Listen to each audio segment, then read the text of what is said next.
Okay, back chilling in the pole building, and this is a lot better than what I expected. Iron Mike and Big Shrive hooked it up, and they sectioned off a little piece. It's real makeshift, but we have a heater in here, and this is going to keep me warm tonight. Congratulations to Iron Mike. That is just a super buck. That was the buck that we were hoping one of us would get this year. And there's plenty of deer season left, and we have that buck off the property, and you never know what's going to show up. So that was, I just couldn't ask for more to come out to pull in, to get to track his deer, and to get to experience that, us three together. That's about as good as it gets right there. So let me go ahead and walk you guys around and show you my little setup for the night. First off, Big Shrive hooked this up. We have a heater in here. I have a propane tank with a little Coleman burner, a little stove there. That's what I'm going to heat my soup up with. My Coleman lantern, my food set up.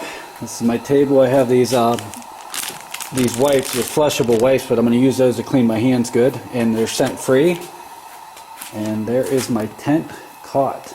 That is a cot, and there's a tent that comes with it. It's all one big combination, and that's where I'll be sleeping tonight, and I'll probably be able to keep that open. The idea of that is you can trap all your heat in there, and it gives you a good sleeping quarter. But with this heat that I already have, Big Shrive and Iron Mike hooking this up, I'm going to be good to go for the night. Hopefully when I get the soup going, I have, oh, another thing, I have my percolator ready for morning. I'm going to cook eggs and have coffee. You know, I'm living pretty high on the hog right now.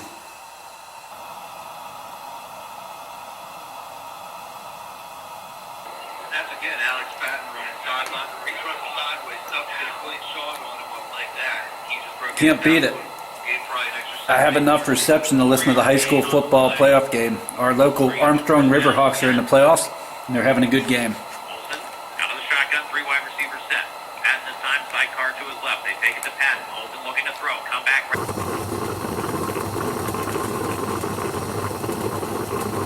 Oh man, fresh percolated coffee, farm fresh eggs. Time to gobble this up, drink that down, and head out to the woods.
Well, that big old doe and her yearlings read the script perfect. Walked the trail right beside my tree stand, and that would have been a big buck. I would have had a beautiful shot at that thing, but as you could see, when they got past my stand, they got uneasy. And the reason is because of what you're seeing right now.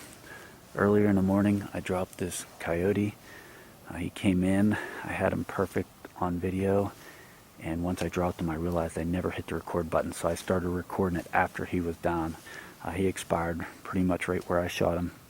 So I'm going to go ahead and pick up the video from there, and you're also going to get to see the footage I got yesterday of another yote that I hit. And I got that shot on video, I just didn't get the recovery, so let me go ahead and fill you in on that as well. Okay, that one happened really quick. Just shot a yote, dropped it right there.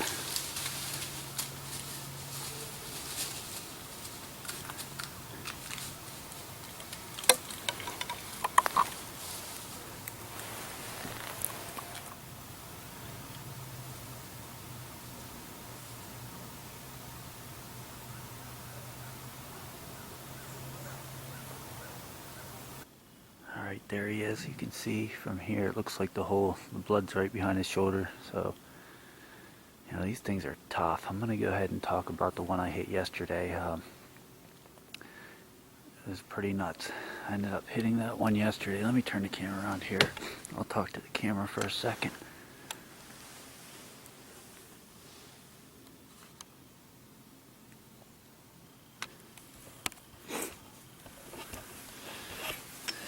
Alright, what a beautiful morning.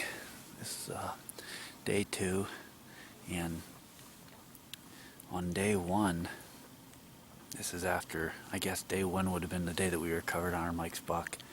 But on day 2, I got into the stand, and right off the bat, right before camera light, I had a couple nice buck come underneath me, and I was doing an all-day sit. So as I'm sitting there, I'm looking down the draw, waiting for a buck to come up it. That was my anticipation, and I see a coyote coming up it.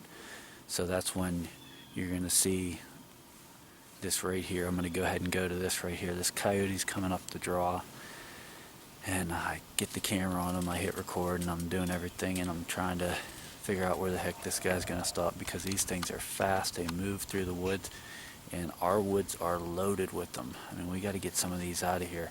That's all we hear at night is coyotes. You'll hear them during the day, you'll hear them in the morning, you'll hear them in the evening. This is Coyote Central, so I'm not surprised 2 days in a row I got to shoot a coyote. But so this coyote comes up the draw, and I get the camera on him, and then he's moving, and I'm going to draw my bow at this point, and I'm moving the camera arm with my elbow and getting on this thing. So when he finally stops, he starts scratching his back, and when he does that, I laid the shot on him, and everything felt great at that point. I saw him do that jump, kind of reach back towards where the arrow hit him, and he did a big loop around and took off. Well, I decided right then I wanted to recover this animal. One thing, if I'm going to shoot something, I'm going to recover it. So I got out of my stand, went up, and right off the bat, there's good blood. And I'm going to show you here, this is some of the blood that I was finding. I'm filming this with my iPhone, but I'm finding excellent blood. And I'm thinking this coyote's going to be dead. Well, he got me down into the thicket. He's looping me around in this thicket, and he just started doing loops on himself. And I'm thinking, holy crap, every time I got back to where the blood was, he crossed back over the blood. And eventually, as much as I hated to do this, I had to stop tracking the coyote. I couldn't figure out where he was going, and it was such a thick area he got into. I had to back out.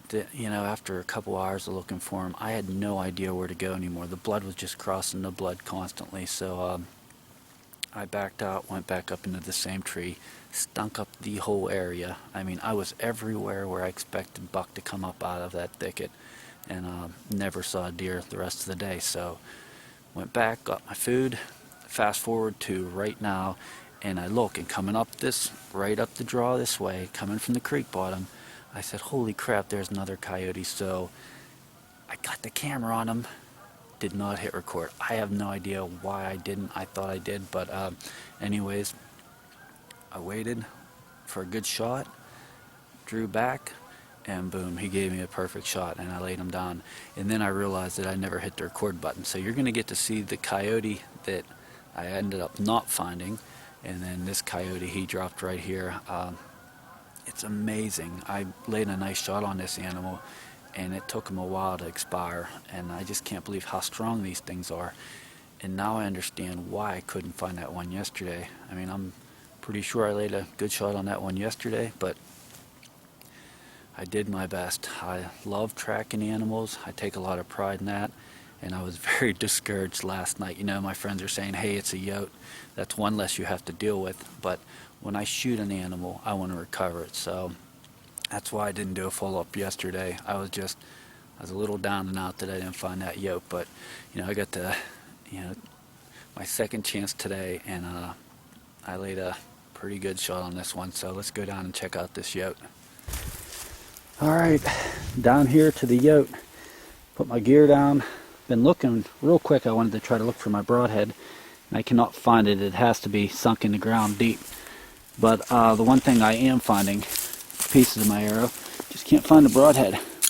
Looking at the site of impact, looking for a hole in the ground, can't find it. But there's a bunch of pieces of arrow, and he was reaching back and snapping it off as he was expiring.